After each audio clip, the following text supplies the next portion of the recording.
दर्शको नमस्कार. हॅलो सह्याद्री या कार्यक्रमामध्ये आपल्या सगळ्यांचं मनपूर्वक स्वागत. मित्रो, समाजामध्ये वावरत असताना आपल्याला काही व्यक्ती या अनेक क्षेत्रामध्ये कार्य करत असल्याचं दिसतं. आपल्या कार्यकर्तृत्वानी या व्यक्ती स्वतःच्या पाऊलखुणाच त्या क्षेत्रामध्ये उमटवत असल्याचंही आपण बघतो. आणि मग इतर लोक या पाऊलखुलांचा मागोवा घेत किंवा त्यांच्या कार्यापासून प्रेरणा घेत स्वतःच्या आयुष्यामध्ये देखील यशस्वी होण्याचा प्रयत्न करत असतात. अशाच एका व्यक्तीची आज आपण आपल्या कार्यक्रमामधून ओळख करून घेणार आहोत. बहुआयामी व्यक्तिमत्व या शीर्षकांतर्गत.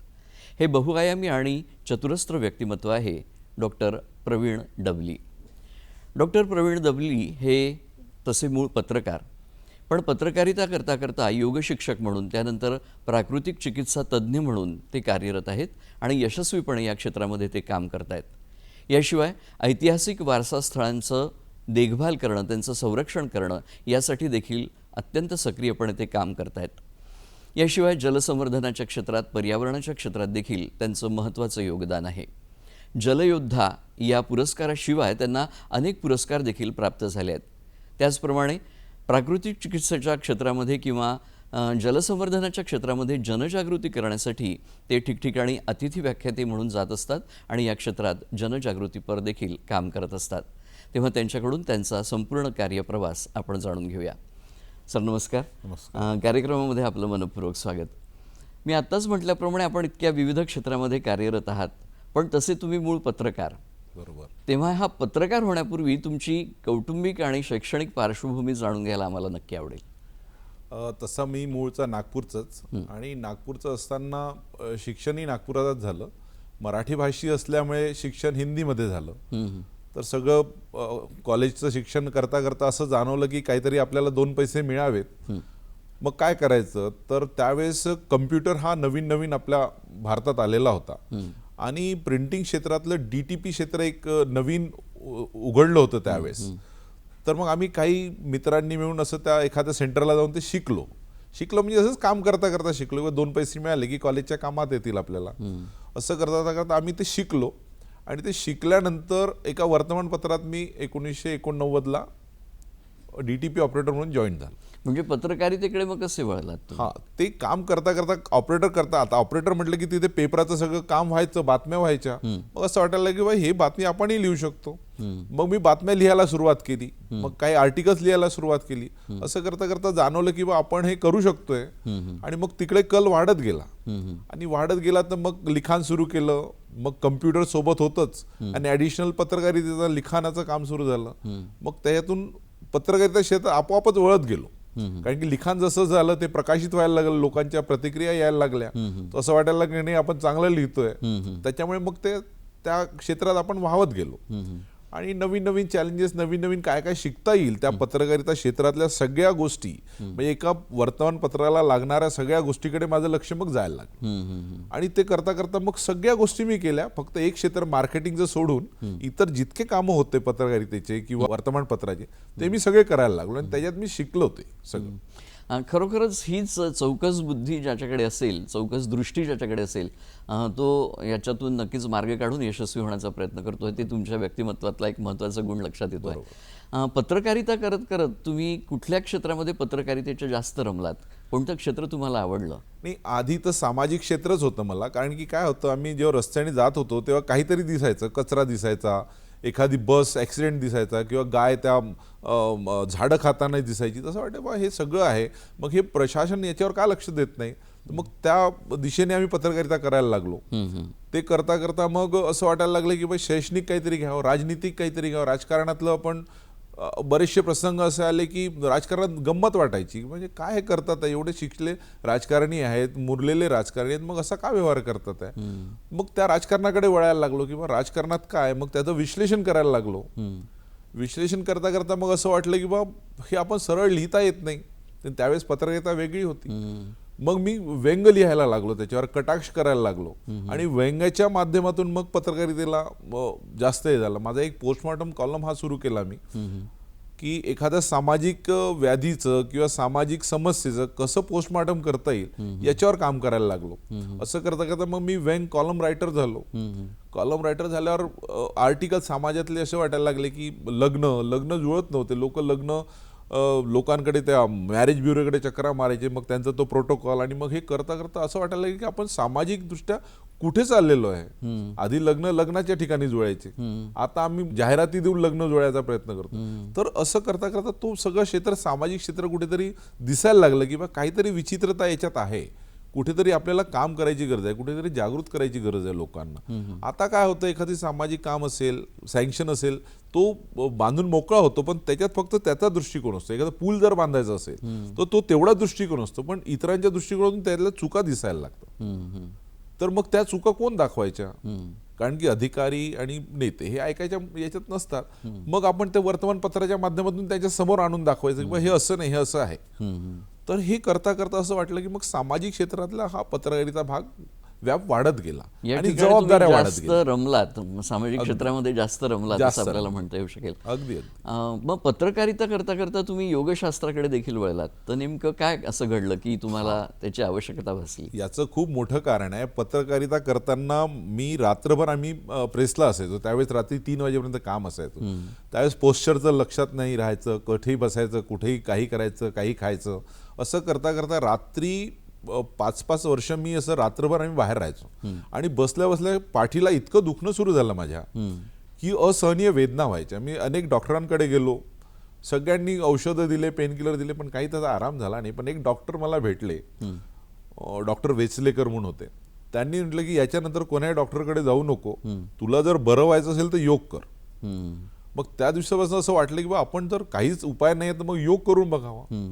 मग एक अजून डॉक्टर मला भेटले, डॉक्टर प्रधान म्हणून. त्यांच्याकडे गेल्यावर त्यांनी ट्रीटमेंट दिली तर मला बरं वाटायला लागलं. म्हटलं नाही.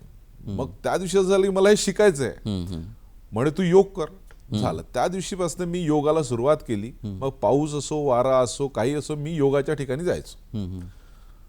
तर तिथून योगाचा प्रवास सुरू झाला आणि मग तो प्रवास इतका पुढे गेला की मी त्या व्याधीपासून दूर झालो. अँक्लोसिस त्याला म्हणतात. म्हणजे आपला जो स्पाईन असतो तो एका बांबू सारखा होऊन जातो, आणि बांबू सारखा स्टिफ झाला की त्याला खूप वेदना असतात. म्हणजे तुम्ही बसल्या 24 तास वेदना असतात, असहनीय वेदना असतात. त्याच्यातून निघायचा तो एकमात्र उपाय होता योग. आणि मग त्याच्यात मला फायदा दिसत गेला तर मी ते योग करत गेलो. आणि योग करता करता मी योग शिकवायला लागलो, योग पारंगत झालो. आणि NADT सारख्या मोठ्या संस्थेत मी योग फॅकल्टी म्हणून कामही करायला लागलो. म्हणजे लोकांना योग कसा करायचा, आसनं कसं करायची याच्या संबंधी देखील तुम्ही महत्त्वाची भूमिका पार पडली आहे. अगदी. ह्यासोबतच योग करता करता तुम्ही प्राकृतिक चिकित्सा क्षेत्राकडे देखील वळले, ज्याला नॅचरोपॅथी आपण म्हणतो. अगदी बरोबर. तर ते कसं काय तुमच्या जीवन प्रवासामध्ये वळण आलं? योग करता करता असं जाणवायला लागलं की मग शरीरातल्या व्याधी या कशा दूर होतात आणि लोक का त्रासलेले आहेत याच्यावर आम्ही रोज काही ना काही करायचो. मग आम्ही स्टिम्युलेशन करून पाहायचो, कुठे दाबून पाहायचं एखाद्याला. काही सांगितलं मान दुखत आहे, त्याची मान दाबून बघायची. पाठ दुखत आहे, पाठ करून बघायची. कमरेला आहे का, पाय. असं करता करता जाणवलं की कुठेतरी आपल्या शरीर रचनेतून ह्या व्याधी निर्माण होतात. तर मग आता काय करायचं, तर हे तर काम मी आधी करायला लागलो. सगळं योगाच्या माध्यमातून आम्ही एक पॅथीला डेव्हलप केली, त्या पॅथीवर स्टिम्युलेशन करायला लागलो. पण आता याला ऑथेंटिफिकेशन नव्हतं काही. मग काय करायचं, तर मग आम्ही विचार केला 2012 मध्ये की मी नॅचरोपॅथीचा कोर्स मी करायचा. तो कलकत्त्याचा alternative medicine, Indian board of alternative medicine, तिथून मी नॅचरोपॅथीचा कोर्स केला. पण तो कोर्स नावापुरताच होता. पण विशेष म्हणजे मी ज्या पॅथीकडे वळलो होतो, जी मी अनुभव केले होते, त्याच्यातून मला असं जाणवलं की आपण काहीतरी एक नवीन समाजाला देऊ शकतो. असं करता करता मग आम्ही प्राकृतिक चिकित्सेकडे वळायला लागलो आणि लोकांना सांगायला लागलो की बा तुला जर स्वस्थ राहायचं असेल तर हे योग कर, या मार्गाने जा. जर याच्या पलीकडे जर तुला त्रास असेल तर मग एलोपॅथी वगैरे या भाग ठीक आहे. तर असं करता करता योग प्राकृतिक चिकित्सेकडे वळायला लागलो. मग प्राकृतिक चिकित्सेमध्ये नेमकं काय कुठल्या उपचार पद्धती आणि कशा पद्धतीने काम केलं जातं? आणि प्राकृतिक चिकित्सेमध्ये खूप मोठा व्याप आहे. तिथे इतक्या पद्धती आहे, कलर थेरपीपासनं स्टिम्युलेशन आहे, एक्युपंक्चर आहे, एक्युप्रेशर आहे, तुमचं मेडिटेशन्स आहेत, अशा अनेक रिफ्लेक्सोलॉजी आहे, अशा अनेक पद्धती आहेत. पण या सगळ्या पद्धती शिकल्यानंतरही मला असं जाणवलं की या पद्धतीच्या बियॉन्ड काहीतरी आपण देऊ शकतो. तर आम्ही एक नवीन पद्धत त्यातून शिकायला डेव्हलप करायला लागलो. आमचा जो ग्रुप होता योगाचा, त्या ग्रुपमधून आम्ही स्टिम्युलेशन करून पाहायला लागलो की याच्याने काय होतं, असे अनेक प्रयोग करायला लागलो. तर त्यात असं जाणवलं की जी थेरपी एक्युपंक्चरने आपण 15 दिवसात ज्याला आराम देऊ शकतो, त्याला आपण या पद्धतीने जर केलं तर त्याला ताबडतोब आराम मिळतो. म्हणजे अनुभवातून हे सगळं शिकत अनुभवातून गेलं. हे नवीन डेव्हलपमेंट होत गेले. तर मी प्राकृतिक चिकित्सेची भस्ती, अनेक ज्या व्याधी प्रकार आहेत त्याला न जाता मी ह्या नवीन प्रयोगावर काम करायला लागलो. पण अजूनही प्राकृतिक चिकित्सेबद्दल किंवा नॅचरोपॅथीबद्दल लोक तेवढे जागरूक नाही त्याचं आहेत. कारण आहे तर सर, एक तज्ज्ञ म्हणून आपण काय सांगाल? त्याचं कारण असं आहे की माणसाचं जेव्हा दुखायला लागतं त्याला आज दुखत नाही, ते हळूहळू एक्युमुलेट होतं आणि मग एकदम सिव्हिअरिटी येऊन ते समोर येतं. अशात त्याला जर त्रास एकदम झाला, त्याला असं वाटतं इमिडिएट मला आराम भेटला पाहिजे, आणि इमिडिएट जर आराम पाहिजे असेल तर ॲलोपॅथी शिवाय पर्याय नाही. बरोबर. तर तो तिथे जातो आणि मग त्याला जे कळतं त्यातून तो त्याच्या एक असा भ्रम आहे की नॅचरोपॅथीकडे गेलं की ही स्लो प्रोसेस आहे. इव्हन होमिओपॅथीकडे तुम्ही गेला की ती स्लो प्रोसेस आहे, आयुर्वेदाकडे गेला तरी ते स्लो प्रोसेस आहे. पण हे करत असताना त्याला इमिडिएट रिलीफ पाहिजे असतं म्हणून तो ॲलोपॅथीकडे वळतो. आणि काय असतं, त्याला असं वाटतं की याचा खर्च जास्त आहे. आता नॅचरोपॅथी म्हटलं की तुम्हाला 10 दिवस त्याला द्यावे लागतील, तिथे थांबावं लागेल, सगळं करावं लागेल, डाएट सुधारावं लागेल. आणि धावपळीच्या जीवनात आज डाएटकडे कोणीही लक्ष देत नाही. त्याला इमिडिएट पाहिजे असते, इकडे गोळी खाल्ली की तिकडे आराम आला पाहिजे. त्याच्यामुळे हे नॅचरोपॅथीकडे पण आता काही प्रमाणात असं जाणवायला लागलं की लोक अवेअर झालेले आहेत, स्वतः फिरायला लागलेले आहेत आणि नॅचरोपॅथी सेंटरकडे जायला लागलेले आहेत. पण तरीही अजूनही थोडा फ्लो अजूनही नॅचरोपॅथीकडे नाही, कल विश्वास लोकांचा नाही. नाहीये. कारण की तो इतका त्रासलेला असतो सगळ्या पॅथी करून आलेला, त्याचा वेदना काही त्वरित कमी होत आराम नाही. त्याला हवा असतो, त्वरित त्याच्यामुळे आराम तो हवा असतो. पण याच्याकडे थोडंसं लक्ष दिलं तर सगळ्या व्याधींपासून आपण मुक्त होऊ निश्चित, शकतो. निश्चित, मग कोणकोणत्या व्याधींवर साधारणपणे प्रभावीरित्या ही नॅचरोपॅथी किंवा प्राकृतिक चिकित्सा उपयुक्त ठरू शकते? सगळ्या व्याधींवर ही चिकित्सा तुमची काम करते. उदाहरणादाखल तुम्ही काही सांगू शकाल? फक्त जसं आता कमरेला दुखणं असेल तर कमरेला दुखणं असेल तर ॲलोपॅथीमध्ये ऑपरेशन शिवाय औषध नाही किंवा पेन किलर असेल किंवा विटामिन्स असतील. पण नॅचरोपॅथीमध्ये काय करेल, नॅचरोपॅथीवाला तुमच्या जीवनशैलीला बदलेल. तुमचं राहणं, उठणं, झोपणं, बसणं, त्याच्यावर मसाज हे करून जर त्यांनी केलं तर कमरेचं दुखणं कमी होतं. कारण की तुमचं पोश्चर सुधारलेलं आहे, तुमचं लाईफचं जीवनशैली सुधारलेली आहे. तर तुमचं फ्रेमिंग करतं नॅचरोपॅथी. काय करतं, तुमच्या जीवनाच्या जीवनशैलीचं एक फ्रेमिंग करून देतं. तर तुम्ही त्या फ्रेममध्ये चाललात का व्याधीपासून दूर राहाल. तर अशा ज्याही व्याधी आहेत आपल्याकडे, त्या सगळ्या व्याधींवर नॅचरोपॅथी खूप काम करतं. फक्त त्याला वेळ देण्याची गरज असते. मगापासून तुमच्या बोलण्यामध्ये एक पोश्चर म्हणजे शारीरिक ठेवण हा एक शब्द वारंवार येतो आहे. तर एक आदर्श शारीरिक ठेवण किंवा पोश्चर कसं असलं पाहिजे जेणेकरून अनेक व्याधींपासून आपण दूर राहू शकतो? आपण तज्ज्ञ म्हणून काय सांगा? पोश्चर कसं आहे, आता जेव्हा मला जी व्याधी झाली त्यातून निघताना मला पोश्चरचा खूप मोठा आधार मिळाला की माझं पोश्चर मी सरळ केलं. कारण की वर्तमानपत्रात असताना बैठं काम असायचं, 8-8 तास आम्ही बसून बातम्या करायचो, लिहायचो आणि ते फ्रेमिंग करायचो. हे करत असताना माझ्या पाठीला खूप व्याधी व्हायला लागली आणि त्याच्यातून असं झालं की पाठदुखी, कंबरदुखी, पायदुखी खूप व्हायला लागले. तर म्हटलं हे काय होत आहे. तर आम्ही पोश्चरवर जेव्हा काम करायला लागलो तर माझ्या लक्षात आलं की आपलं जर आपण पाठ सरळ ठेवली, आता उभं राहताना लोक बघा, उभं राहताना लोअर बॅक त्याचा समोर असतो, तो पोश्चर असा होऊन जातो आणि मग काही दिवसांनी कंबर दुखायला लागते. सोफा सेटवर तुम्ही बसला, तुम्ही लक्ष करा, कोणी सरळ बसत नाही, तो एका वेगळ्या सिटिंग मध्ये असा वाकडा तिकडा कसा तरी तो बसतो आणि स्पाईनला तो एक शेप देतो. सर तुम्ही खूप छान सांगतात. आपण ही माहिती आणखी जाणून घेणार आहोत, पण एक वेळ झाली छोट्याशा विश्रांतीची. त्यानंतर आपण या विषयाकडे पुन्हा वळूया. दर्शको, कार्यक्रमात घेतो आहोत एक छोटीशी विश्रांती.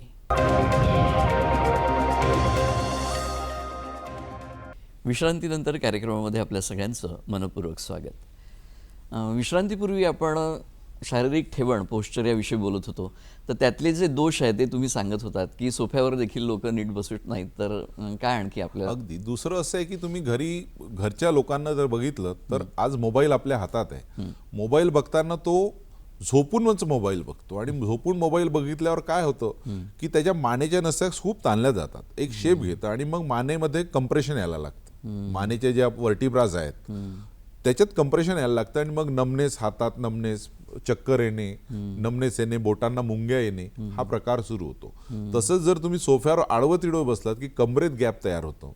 आता आपल्याकडे गुडघ्यांचे प्रॉब्लेम खूप आहेत. घरी तुम्ही आई वडील जुने लोक असतील, सोफा आपल्याकडे असतो, सोफ्यावर बसताना गुडघे असे वरती येतात आणि तुम्ही खाली बसलेले असतात. उठताना मग तुम्हाला असं जोर लावून उठावं लागतं, आ करून उठावं लागतं. त्याच्या काय झालं की पोश्चर चुकलं. आता तेव्हाच तुम्ही जर वरती बसलात, गुडघे खाली असलात तर तुम्हाला अप्पर बॉडी उचलायला त्रास होणार नाही आणि गुडघ्यावर जोर येणार.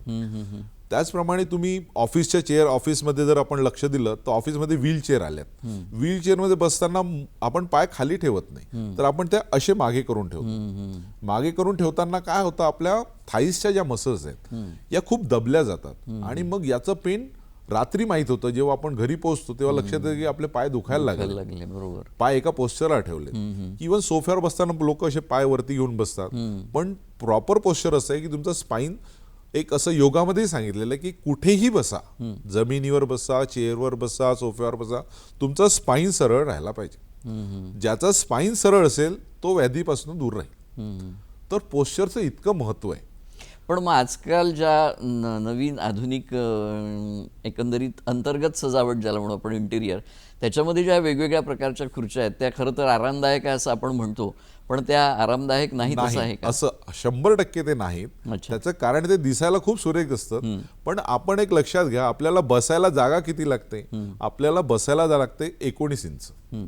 आणि प्रॉपर त्याचं जर हाईट जर तुम्हाला पाहिजे असेल तर 20 ते 21 इंच जर तुमची हाईट असेल तर तुम्ही प्रॉपर पोश्चरमध्ये बसलेले असता. पण सोफ्याचं काय असतं, ते 24 इंचाची हाईट असते आणि तुम्हाला बसायला 19 इंच लागतं. मग तुमचं पोश्चर असं तयार होतं. आता आणि रोज, आणि लक्षात घ्या, तुम्ही जर घरी बसत असाल तर तुमची एक जागा ठरलेली असते, तुम्ही जाऊन त्या जागेवरच बसता, तेव्हा तुम्हाला वाटतं कम्फर्टेबल झाले, कारण की तुमच्या स्पाईनी ते एक शेप घेतलेलं असतं. पण तेव्हा दुखत नाही. पण काही 2-4 वर्षांनी काय होईल, त्या गॅप वाढत गेल्या, मग कंप्रेशन होईल, मग त्यातली गादी दबून बाहेर येईल, बाहेर येऊन ते नर्व कॉर्डला दाबेल आणि मग पायांना नमनेस येणे, कंबर दुखणे, वाकणे, असं काहीतरी खूप कॉमन झालेलं आहे. आणि त्याच्यातल्या 2 अजून गोष्टी मी तुम्हाला सांगेन की हा आपल्या ज्या मसल्स आहेत यंगस्टरच्या, या खूप कमजोर व्हायला लागल्यात. एक तर खानपान यांचं बिघडलेलं आहे, दुसरं विटामिन्स हे घेत नाहीत, हे उन्हात खेळत नाहीत. उन्हापासून आपल्याला विटामिन डी मिळतं, जे हाडांसाठी खूप गरजेचं असतं. बरोबर. विटामिन B12 शरीरातलं प्रत्येक माणसाचं कमी होतं, ज्याच्याने मसल्स तुमच्या वीक होतात. तर मस्क्युलर स्पायझमचाही प्रकार आपल्या पोटांमध्ये, शरीरामध्ये यायला लागतो. तर एकंदरीत काय, तर तुमचं पोश्चर जर तुम्ही सरळ ठेवलं, इव्हन मोबाईल जर तुम्ही असं घेतला तर लोक असे घेऊन मोबाईल बघतात. आता जर मी असं बघितलं तर बघा, माझी मान किती वाकलेली आहे आणि त्याच्या किती ताण आलेला आहे. मोबाईल असा बघतो का आपण? कधीच बघत. आपण असा बघतो. त्याच्यामुळे मुलांमध्ये या व्याधी आहेत. आता दुसरं एक अजून, खुर्चीवर जर तुम्ही बसलात तर खुर्चीवर लोकांना तुम्ही जो हात हँडल असतो त्या हँडलवर फक्त हात ठेवायचे असतात, पण लोक काय करतात, ते असे बसतात. आता असं जर मी बसलो तर लक्षात घ्या, माझं L4 पासून स्पाईन असं वाकडं झालेलं आहे. असं जर वाकडं मी रोज बसलो तर मला स्लिप डिस्क होण्याची भीती 100%, कंप्रेशन येण्याची भीती 100%, पायाला नमनेस येण्याची भीती 100%. तर व्याधी याच्याकडून येतात.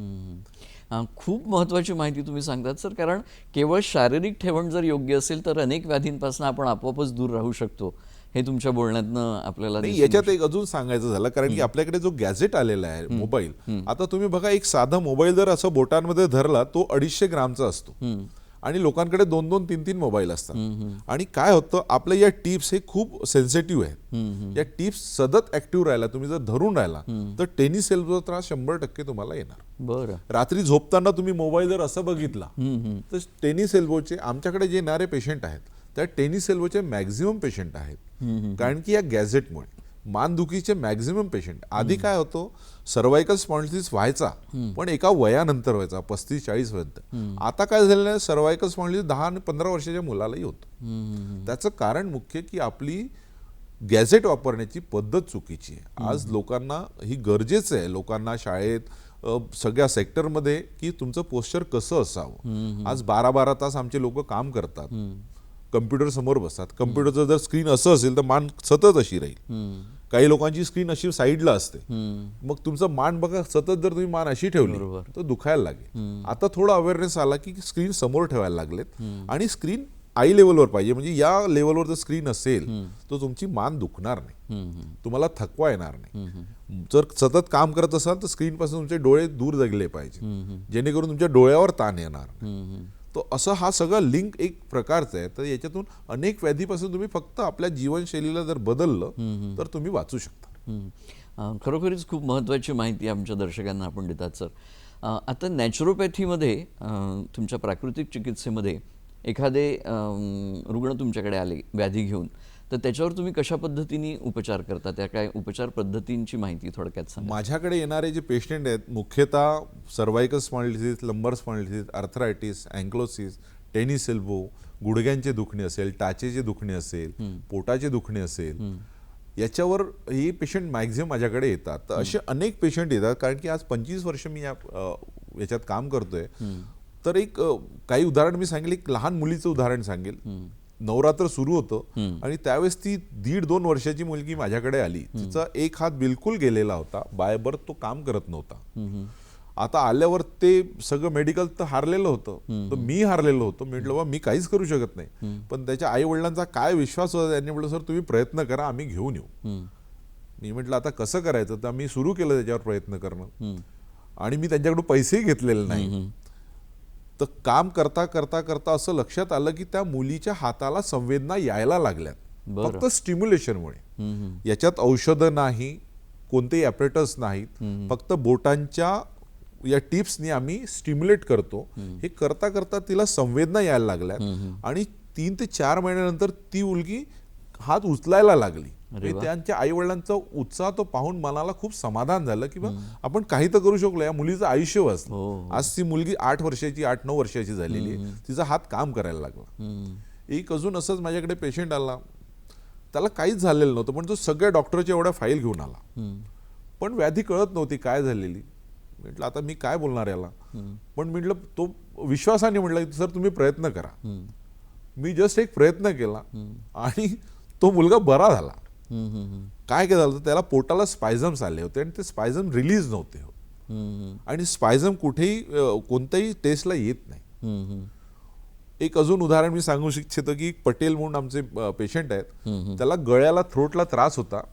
2 वर्ष डॉक्टरांनी औषध दिले आणि 2 वर्षानंतर डॉक्टरांनी सांगितले बा मी मॅक्झिमम जे माझ्याकडे औषधं होते ते सगळे मी देऊन चुकलो, आता याला मी औषध देत नाही. तर तो व्यक्ती माझ्याकडे घेऊन आला आणि म्हणला सर तुम्ही एकदा प्रयत्न करा. मी म्हटलं यार 2 वर्ष झाल्यावर मी काय करणार. परत म्हटलं सर तुम्ही करा ना, आता आमच्या ह्याच्यात काय आम्ही नुकसान काहीच नाही. तर मी जस्ट घेतलं आणि गळ्याला स्टिम्युलेट केलं.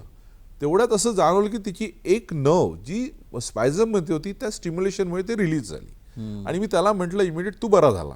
तो म्हणे सर कसं. तो म्हणे सर मी आईस्क्रीम खाऊ का. म्हटलं आत्ता घेऊन ये, आत्ता माझ्यासमोर खाऊन घेतो. त्यांनी आईस्क्रीम आणले, खाल्ले, त्याला काही झालं नाही. आता तो मोरा मस्तपैकी मोठा झालेला, सगळं झालं, सगळं व्यवस्थित सुरू आहे. तर माझं सांगायचा उद्देश एवढाच की या ज्या व्याधी आहेत ना, या व्याधीमध्ये तुम्ही अल्टरनेटिव्ह थेरपीला प्रयोग करा. कारण की अल्टिमेटली तुम्हाला ऑपरेशनला जायचं असेल तर ते शेवटचा भाग आहे, पण अल्टरनेटिव्ह थेरपीला आणि तुमची जीवनशैली जर तुम्ही बदलली तो निश्चितपणे तुम्हाला फायदा होऊ शकतो. तर आम्ही हा याच्यात प्रयत्न करत असतो. हो, तुम्ही जी उपचार पद्धती आता सांगितली आणि स्टिम्युलेशनचा वारंवार उल्लेख केला, ह्याच्याच वरून आपल्याला खरं तर जादुई बोटांचा स्पर्श करणारा असा किमयागार असा एक बिरुद देखील मिळाला आहे, तशी ख्याती आपली झाली आहे. कदाचित तुमच्या हातामध्ये ती जादू असेल आणि त्याला रुग्ण उपचाराला त्या प्रतिसाद देत असतील, त्याच्यामुळेही असेल. जादूचे बोट तुम्हाला सांगतोय की जादूचे बोट कुठून आलेत. माझ्याकडे एक पेशंट सर, जादूची बोटं आपण जाणून घेऊया पण विश्रांतीनंतर. दर्शक हो, कार्यक्रमात घेत आहोत एक छोटीशी विश्रांती. विश्रांतीनंतर आपल्या सगळ्यांचं पुन्हा एकदा मनपूर्वक स्वागत.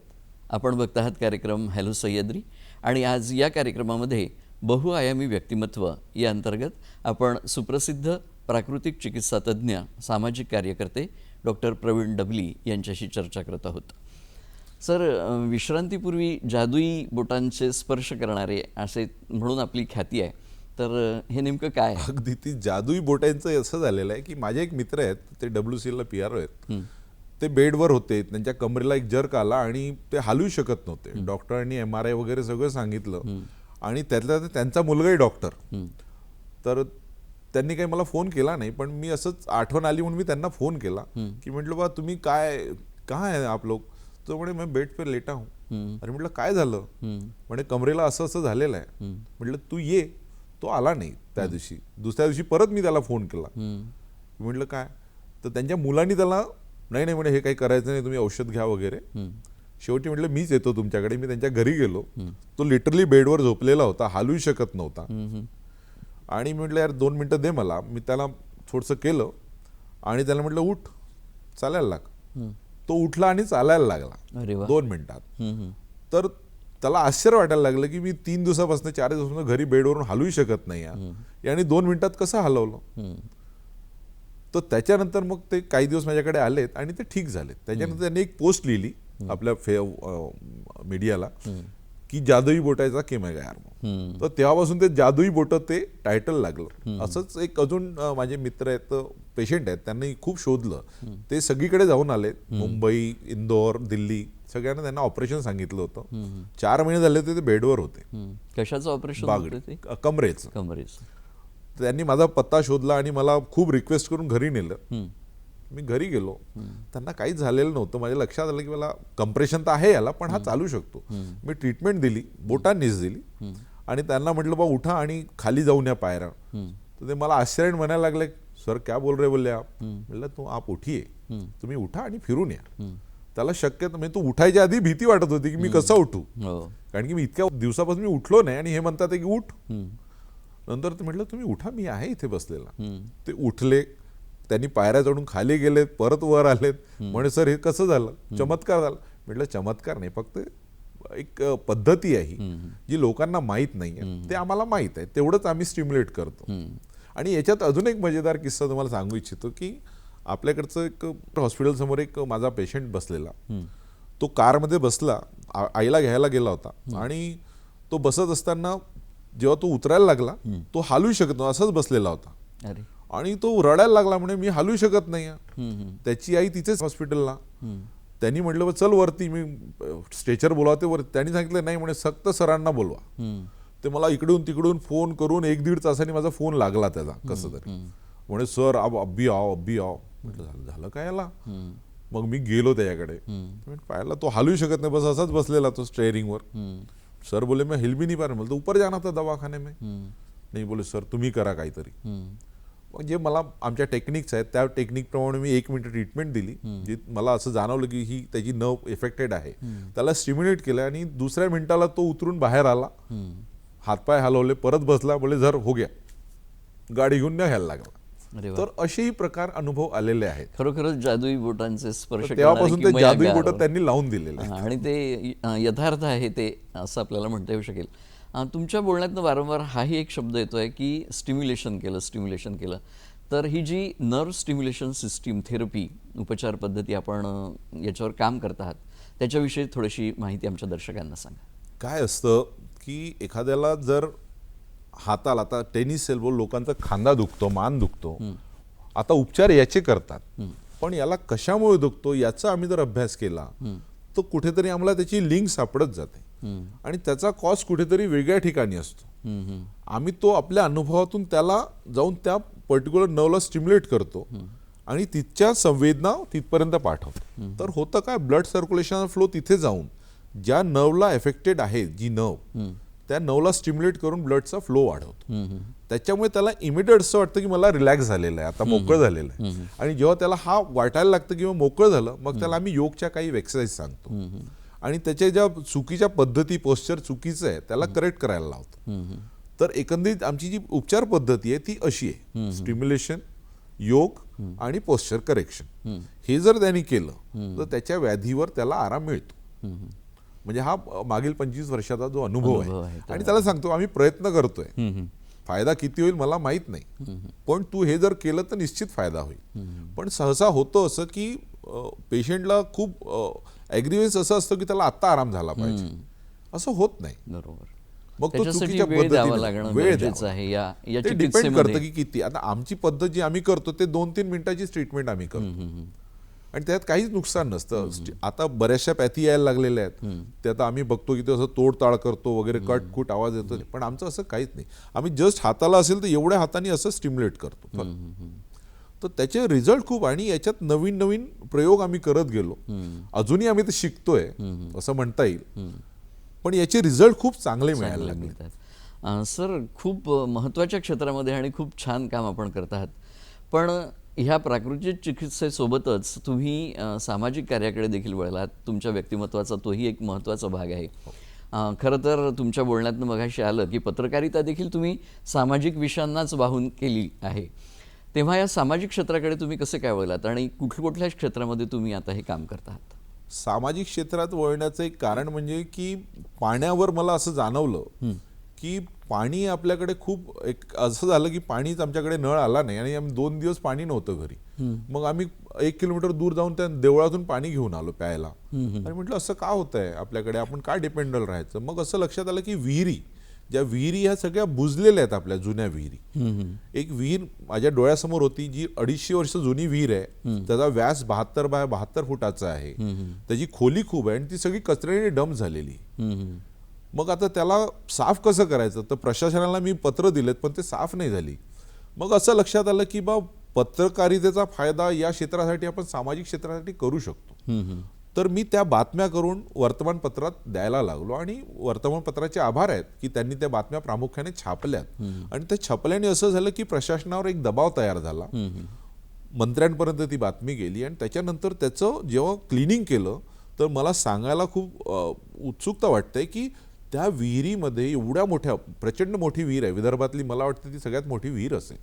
त्या विहिरीमध्ये 4 कोटी लिटर पाणी आहे हो आजच्या तारखेला. आणि पाण्याचं लेवल किती आहे तर 2 फुटावर, जमिनीपासून 2 फुटावर पाणी आहे. आता इतरत्र नुसत्या पाण्याची ओरड होते. तर अशा ठिकाणी जर आपण या आपल्या पारंपरिक ज्या विहिरी आहेत, याला जर, ऐतिहासिक विहिरी आहेत, याला जर वाचवलं तर मला असं वाटतं की आपण कुठेतरी पाण्याच्या संकटापासून दूर होऊ. म्हणून मी या क्षेत्रात काम करायला लागलो. आणि मग असं करता करता म्हटलं आपल्याला एकटा माणूस काय करेल, तर वर्तमानपत्राचा फायदा, त्याने आपण, मला जी होती विद्या, त्या विद्येचा फायदा घ्यायला लागलो की त्याचं लेखन करायला लागलो, त्याचे बातम्या इतर ठिकाणी द्यायला लागलो. त्या लेखनामुळे पत्र द्यायला लागलो काही संस्थेला, प्रशासनाला. आणि त्यातून असं जाणवलं की त्या बातम्या आल्यामुळे काहीतरी काम झालं. आणि आता आज असं वाटायला लागलेलं आहे की या बातम्या छापल्यावर लोक जागृत व्हायला लागलेत आणि सजग व्हायला लागलेत. हे एक समाधानाची बाब या क्षेत्रात निश्चित मला जाणवते. आणि हे करत असताना जलयुद्ध सन्मानही मला त्याचमुळे मला मिळालेलं. मग नेमकं काय तुम्ही कार्य केलं त्या जलयुद्धाच्या दृष्टिकोनातून ते जाणून घेऊया. पण आता कार्यक्रमात वेळ झाली एक छोट्याशा विश्रांतीची. दर्शक हो, तुम्ही कुठेही जाऊ नका, आम्ही लगेचच परतत आहोत. कार्यक्रमात घेत आहोत एक छोटीशी विश्रांती. विश्रांतीनंतर कार्यक्रमामध्ये आपल्या सगळ्यांचं पुन्हा एकदा मनपूर्वक स्वागत. आपण विश्रांतीपूर्वी तुम्ही जे जलसंवर्धनाचं महत्त्वाचं काम करत होतात आणि विहिरींच्या संदर्भात जास्त काम तुम्ही केलात, तर ते आणखी पुढे कसं काय काम तुमचं वाढलं? त्याचं असं झालं की ही विहीर जेव्हा मी करायला लागलो तर असं जाणायला लागलं की ही एकच विहीर नाही आहे शहरात. शहरात अनेक विहिरी आहेत. मग मी NMC कडून त्या माहिती घेतली की बा आपल्या शहरात किती विहिरी आहेत, काय आहे, त्यांची परिस्थिती काय. तर तिथून माहिती अशी मिळाली की 860 विहिरी आपल्या शहरात आहेत आणि त्यात 52 विहिरी ऐतिहासिक विहिरी आहेत. बापरे. तर मग याची परिस्थिती काय, तर लक्षात आलं की या पाण्यात पिण्यासारखंच पाणी नाही या विहिरींना, अनेक विहिरी या बुजलेल्या आहेत. तर म्हणून लक्षात आलं की बा आपण काय करतोय, आपण कुठे जातोय, आपण फक्त नळाच्या पाण्यावर डिपेंडेबल राहणार आहोत का. मग मी पत्र द्यायला लागलो, NMC ला दिले, काही आर्टिकल्स मी त्यात आपल्या वर्तमानपत्रात घेतलेत आणि वर्तमानपत्रात घेतल्यानंतर त्यांना सुचवलं की काय करता येईल. मग ते केल्यानंतर तत्कालीन जे महापौर होते नागपूर शहराचे तिवारी, त्यांना मी सांगितलं बस याच्यावर काय. त्यांनी मग त्याच्यावर काम करून 2021 मध्ये विहिरींच्या स्वच्छतेची मोहीम घेतली. ऐतिहासिक विहिरींच्या स्वच्छतेची मोहीम घेतली. काही विहिरी त्यांनी स्वच्छ केल्या, त्याच्यावर आरो प्लांट लावले. आरो प्लांट लावून त्याचं पाणी मग प्यायला लोकांना द्यायला लागले. मग काही ठिकाणी असं झालं की काही क्षेत्रांमध्ये विहिरींवर पंप लावून सगळ्यांच्या घरी नळ द्यायची एक योजना केली. त्याच्यामुळे लोकांना पाणी मिळायला लागलं आणि ते पाणी बाहेरच्या वापरासाठी, भांडे धुणे असेल, गाडी धुणे असेल, बगीचाला पाणी असेल, सडा टाकणे असेल, याला वापरण्याची पद्धत सुरू झाली. आणि त्याच्यामुळे काय झालं की तो पंप 1 तास चालायचा, यांना पाणी मिळायचं. तर जे आपलं पाणी प्यायचं फिल्टर करून आलेलं पाणी असायचं ते कमी लागायला लागलं. तर हा प्रयोग 2021 पासून सुरू झाला. अनेक विहिरी झाल्या, पण शोकांतिका अशी की त्यातल्या अजूनही 400-450 विहिरी अशा आहेत की ज्याला गटर लाईन आणि याचं सिवरेजचं पाणी मिळायला लागलं, ज्याच्यामुळे ते परत दूषित झाले. 734 विहिरी त्यांनी क्लीन केल्या, पण परत काही वर्ष 2 वर्षात त्या पाणी परत दूषित झालं. तर एकंदरीत काय, तर विहिरी या दूषित होत चालल्या आणि दूषित झाले की आपण ते पाणी वापरत नाही. तर माझा उद्देश असा आहे की आधी तुम्ही गटर सिवरेज लाईन करा, त्या विहिरींचं संगोपन करा. इवन ग्रामीण क्षेत्रांमध्येही विहिरी अशा दुर्लक्षित व्हायला लागलेल्या आहे, कारण की पाणी अडत नाही, जिरत नाही. मग शेतकरी त्रासतो की पाणी नाही, आपण जलस्तरच तुमचं खाली चाललेलं आहे, तर तुम्हाला पाणी कुठून मिळेल. तर या पाण्यासाठी अडवण्यासाठी पाणी शहराचा विकास झाला, रस्ते झालेत. आपण आपल्या घरी जर घर बांधलं तर आपण आपलं अंगण ठेवत नाही, आता फ्लोरिंग करून टाकतो, टाईल्स लावतो छान. मग जमिनीत पाणी कुठे जाणार. तर जमिनीत पाणी कमीत कमी विहिरीच्या माध्यमातून जाईल. इवन सडकेवर नाल्या झालेल्या आहेत, त्या नाल्याचं पाणी सगळं आपण वाहून नाल्यांमध्ये देतो आणि ते पुढे जाऊन मग जमिनीत पाणी नाही जात आहे. तर माझा उद्देश असा आहे की जमिनीत पाणी जिरलं पाहिजे. आता जमिनीत पाणी जिरवायचं म्हणजे तुमच्या विहिरी झाल्या पाहिजे, तुमच्या शहरातले तलाव स्वच्छ झाले पाहिजे, खोलीकरण झालं पाहिजे तलावांचं. नाही तर काय होतंय, आपण शहरीचा विकास करतोय, तलाव बुजवत चाललोय, बिल्डिंगा बांधत चाललोय, पण पाणी कुठे आहे. तर या विहिरींसाठी काम करायला लागलो आणि ह्या विहिरीचं काम करता करता असं जाणवलं की बा खरंच आता लोक जागृत व्हायला लागलेले आहेत. पण तरीही ग्रामीण क्षेत्रात असो, शहरी क्षेत्रात असो, विहिरींसंबंधी आपल्याला आज जागृती घ्यावी लागेल. नाहीतर पुढचं संकट हे पाण्याचं आपल्याला खूप मोठं पडेल. खरोखर हा अत्यंत भविष्यातला गंभीर असा प्रश्न आहे. याच्याकडे डोळसपणाने बघण्याची खूप गरज आहे. आपल्या बोलण्यातनं ते लक्षात येत आहे आणि हा महत्त्वाचा विचार आपण लोकांसमोर सांगता आहात. याशिवाय पर्यावरणाच्या संदर्भात देखील आपण बरंच काम केलं आहे. वृक्षासंवर्धन असेल, वृक्ष लागवड असेल, तर याविषयी देखील तुमच्या उपक्रमाविषयी आम्हाला सांगा. कोरोना काळात असं झालं की सगळे कामं बंद झालेले होते. आमचं एक देऊळ आहे रेल्वे कॉलेजला, प्राचीन शिव मंदिर म्हणून, तिथे मोठा परिसर आहे. तर आता कोरोना काळात काय करायचं, तर आम्ही तिथे झाडांची हे केली आणि मग असं जाणवलं की बा ऊन कमी पडतंय, तर मग काय करायचं, तर आम्ही झाडं लावण्याचे कार्यक्रम घ्यायला लागलो आणि झाडं लावायला सुरुवात केली. अनेक झाडं लावलीत, ती जगलीत.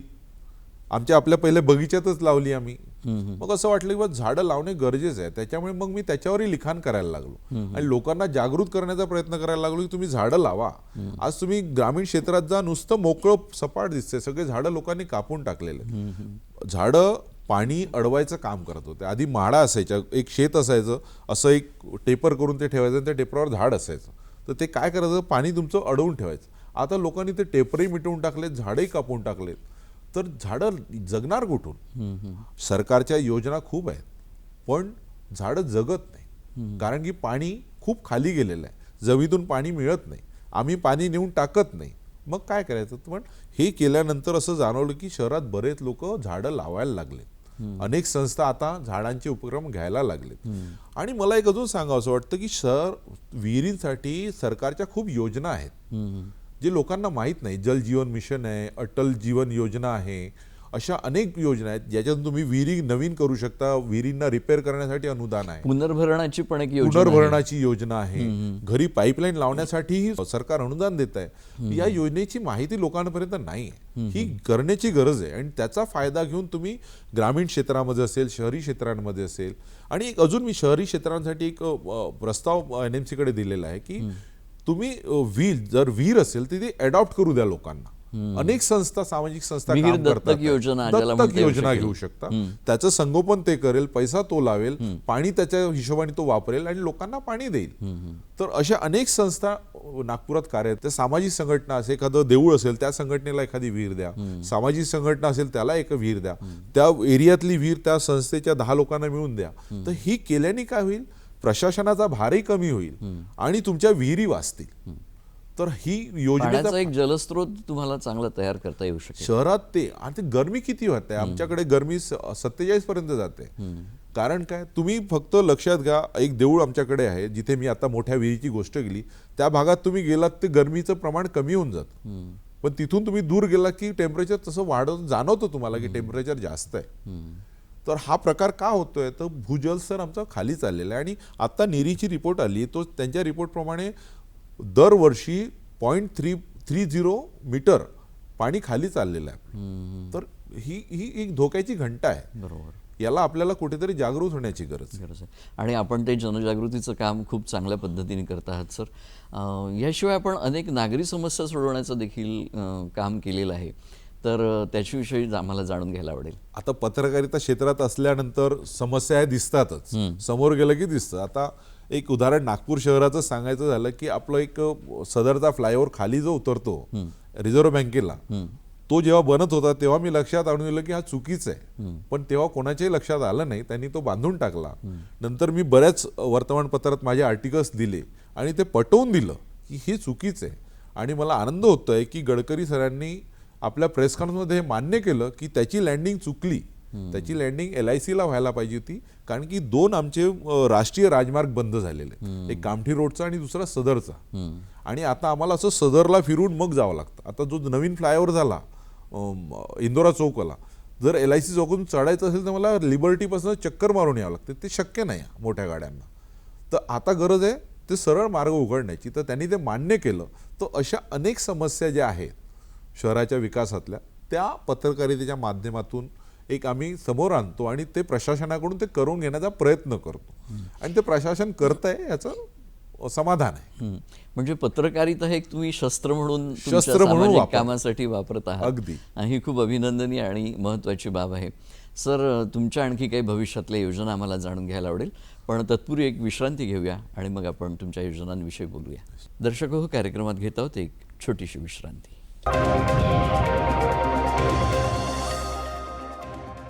कार्यक्रमामध्ये आपल्या सगळ्यांचं पुन्हा एकदा मनपूर्वक स्वागत. सर, मी म्हटल्याप्रमाणे की पत्रकारिता हे एक शस्त्र देखील आहे की ज्याचा उपयोग हा समस्या किंवा सामाजिक आयामांसाठी तुम्ही वापरू शकता.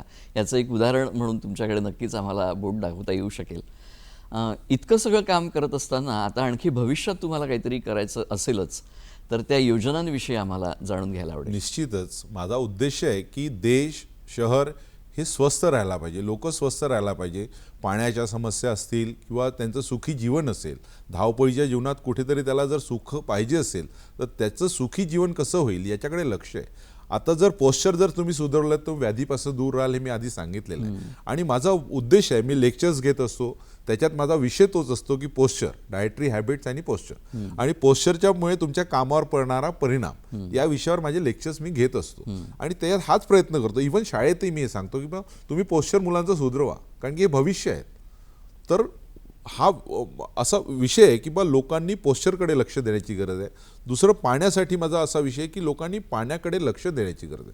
आता आम्ही रिसेंटली एक कार्य आम्ही नागपूर जिल्ह्यात सुरू केलेलं आहे. यशदा सरकारची जी संस्था आहे त्यांनी नागपूर डिस्ट्रिक्टमध्ये 130 जलदूत तयार केलेले आहेत. आता या जलदूत तयार झालेत, पण यांना मार्ग नाही आहे की काय करायचं पुढे भविष्यात. तर आता आम्ही प्रयत्न केला की या जलदूतांची एक बैठक आम्ही घेतली आणि यांना सांगितलं बा कसं कसं काम करता येईल तुम्हाला भविष्यात, तुमच्या क्षेत्रामध्ये कसं काम करता येईल, सरपंचाला भेटून, तिच्या अधिकाऱ्यांना भेटून काय योजना आहे याचा कसा फायदा घेता येईल.